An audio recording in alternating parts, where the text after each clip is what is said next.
Lalo kang magiging masaya kung gagawin mo ito. Gawa 20:35. Sinabi mismo ng Panginoong Hesus, mahigit na kaligayahan sa pagbibigay kaysa sa pagtanggap. Si Jehovah mismo ang pinakamahusay ng halimbawa sa pagbibigay. Binigyan niya tayo ng buhay, binigyan niya tayo ng pangangailangan para mabuhay.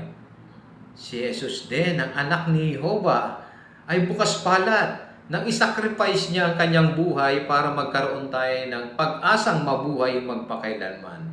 Maraming tao ang sakim at makasarili. Sino ang gusto mong kasama? Ang madamot o ang bukas palad? Kaya tutularan natin ang halimbawa ni Jehovah at ni Jesus. At kung gagawin mo yan, magiging masaya ka. Bakit? Kasi ipinakikita ng isang bukas palad na mas mahalaga sa kanila ang mga tao kaysa sa material na mga bagay.